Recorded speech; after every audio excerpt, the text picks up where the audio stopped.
then when we have a lot of blood, what happens is the chi is activated. The hands and feet are warm, and so the chi is kept upright. The skin has a glow. The moon cycle winds up having a nice, ovulation. Progesterone levels come up. The body warms up and stops the downward trickling of blood into the uterine cavity, and so then the woman has an easy 2-day light menstruation with no pain. That should be normal. Okay. But yeah, it's because of that lack of chi we're seeing, and that sets up a chronic cycle of anemia when that happens. So for a man, excessive release is going to cause a Jing insufficiency or a Jing deficiency. Yeah, of the semen release. Yeah, semen release. Yeah. Now, for women with menstrual problems, it's going to cause, we're bleeding chi out. Is that what you're saying? No, chi is the fuel that supports Jing. So okay. If the chi is leakage, it goes over. It starts to carry over. We're drawing out of that savings account. Okay, so that's still a Jing. Then that's a Jing problem as well. That excessive leakage through the menstruation. Yeah. Okay. And childbirthing is a very big Jing leakage. There's a lot of blood usually involved in the loss there. So, yeah, this is an important herb, But then again, like you were asking about, say, a guy could be anemic too. Some vegan men I found are anemic. Men who just don't have a lot of robust chi. Yeah, they can get there. Can wind up a bit anemic too. Okay. Yeah. So let's keep going with this formula. You've got Tractylodes, another beautiful Poria. blood-building herb. This is one of my favorite herbs, Ligusticum. Now, this herb is its place in the higher echelons of. It hasn't been exploited. It looks like a root. Is this a root? Herb. Yeah. Yes, it's a root. Smell this. God, it just smells delicious. Yeah. This is my favorite smelling herb. This is what bakeries in the future will smell like when we have our way. But this herb is known to build blood and also calm the heart. So it's really wonderful for. Sometimes stress on the heart can cause chi deficiency too. All right. So now what we want to do, we're going to transform this into a woman's formula. Okay. So we're kind of moving that direction with blood building. So now what we want to do is sort of like make sure the blood keeps moving, doesn't allow it to kind of not have chi. We want the chi to be moving, the blood. We don't want to let the blood. The Chinese have a term blood stagnation, which sometimes happens in the latter period of the moon cycle for women. Kind of leads to PMS-related symptoms. This is white peony, pretty well-known herb in women's formulas. So we're going to put that in. White peony is a really wonderful herb. It's kind of an anti-spasmodic, anti-cramp herb. But we're going to throw that in there for blood activation, blood moving. So peony is a flower, right? It's like a little flowering bush. This is the root. That's the root. Okay. Yeah. In Taoist herbalism, we really use a lot of the roots. It's a funny analogy because we're kind of going to the root. Right. Yeah. Root of the matter. And that also.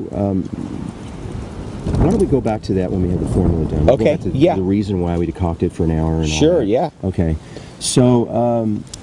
Now we've got this built up into a formula that's supporting Jing and Qi. Now we're going to start to have fun with the Shin part. Okay. We're going to turn it into a three treasures formula and make it bring its synchronicity all together. So we're going to throw some goji in there, right? Just always got to have a little goji in there. Yeah. And this herb has been used in Chinese herbal formulas for thousands of years, in tea formulas.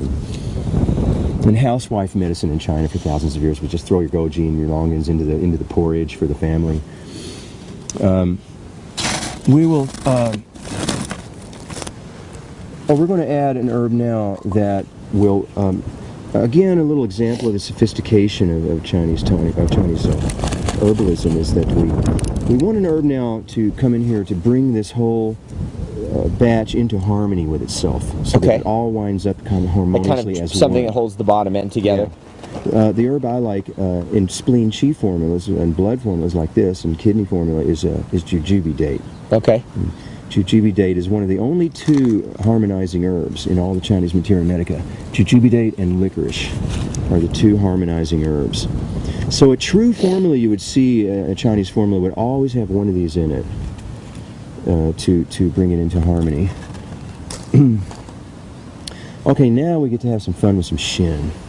Okay, so we're going to talk about this. This is Spirit Poria. This is related to the Poria that we used before to move the water, only now This is a more of a wild sort of version, you know. And we have the little bit of a root of a pine tree right here. And that is said to cause it to have shin properties. So this grows around the roots of pine trees. Okay. And it is really a good example of that kind of neural network underneath the ground that And brings it's a mushroom. life together. Yeah, that keeps all of the life, you know, kind of a symbiosis. Yeah, it's a mushroom. I don't think that it actually forms a topical, like a fruiting cap, you know. But it is a mycelia. And so the little pine root part there. This herb is said to help you remove psychic baggage and uplift your spirit, but yet keep you grounded. Because one of the precepts of Taoism is say, hey, let's stay grounded. We're on the earth. We're in this body. Let's take care of it. Let's not just try and float away, you know. And this is one of those great herbs I like to use for that.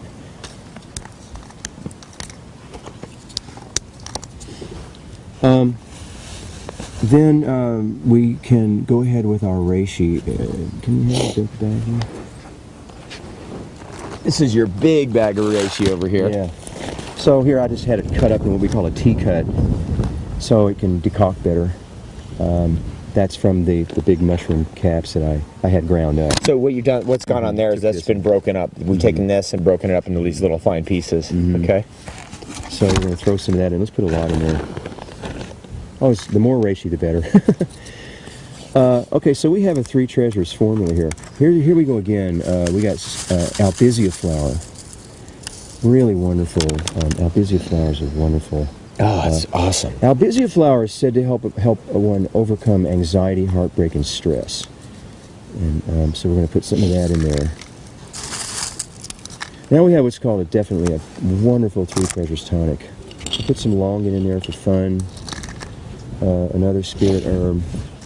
Now, what we'll do in the end, because, you know, I like to make it taste good. Yeah, what the heck? we're with you on that Right? one. I mean, we don't. Why torture ourselves, right? Yeah. And if you've been to the Chinese doctor, I mean, those teas, man, they work miraculously. Everybody knows, but just it's rough. Yeah. It's rough Yeah. for the Western palate. Yeah. So we're going to actually use this herb called Lohan Guo. Now that is an incredible herb from what you've been telling me about, this incredible fruit of a wild tree yeah. that comes from some of those exotic places in China that we've heard about and maybe even seen pictures of. Why don't you tell us about the properties of Lohan Guo? All right, Lohan Guo is a wonderfully sweet herb. Let's go ahead and break it up and taste a little bit while we talk about it. I've got a little bit of an old coconut shell from last year that I found out here. I'm using it as my mortar and pestle in a rock. So let's get that broken up.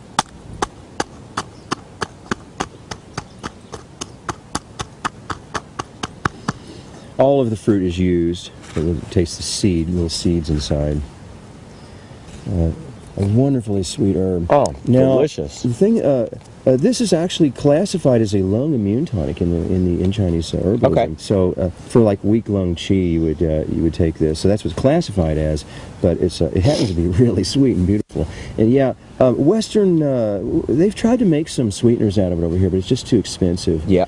Because this is basically a wild food, it's right? a wild. That's what you're telling the us. Chinese, they're really sticklers about if they're going to cultivate something that is one of their prized herbs. If they decide to cultivate it, they want to do that in a way that maintains its integrity. And if they can't figure out how to do that, they just won't do it. Wow. And so they just couldn't figure out how to cultivate this in a way where it didn't lose some of its beauty. It's magic. So, and that's a real testimonial to their wisdom. You know. It's Yeah. Like, hey, let's leave this alone. The same with Shizandra. They did the same thing. They never cultivated this berry. And we're going to put some of that in there in a minute.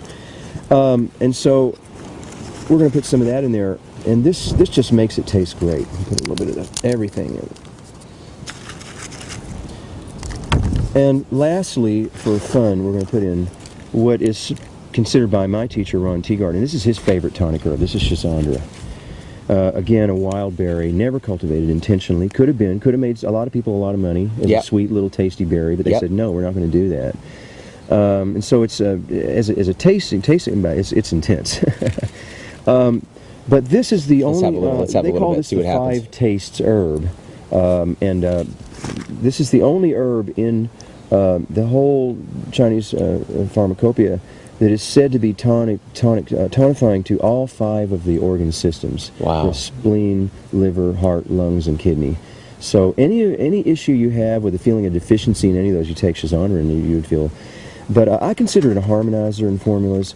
But one of the great tonic herbs because it tonifies every organ system. But Schizandra, you know, and we love to, you know, have our herbs as unprocessed as possible. This one's a great one. It's just decoct in a room temperature water overnight in a pitcher of water with a little honey.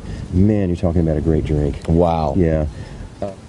The Chinese say that if you take Schizandra for 90 days, you get a perpetual smile on your face. Oh, wow. Because it's so harmonizing to everything. And it's for that reason, it's considered a beauty herb. It's one of the great beauty herbs. And so we add some of that in there.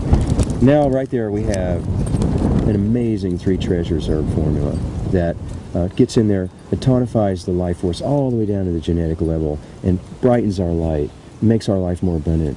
When we combine this with living food, it's like, wow. Yeah. We've got the alchemy of 5,000 years of history. Yeah. with the power of real raw living foods. And then we've also been able to get, you know, what I get from this herbal pharmacopoeia is that these are exotic plants. Right? Yeah, We're used to eating like lettuce and celery and cucumbers and tomatoes and avocados. But when you're dealing with this pharmacopoeia, we're dealing with some exotic, unique plants. And I always like to get that into my diet. And a lot of wild plants here too.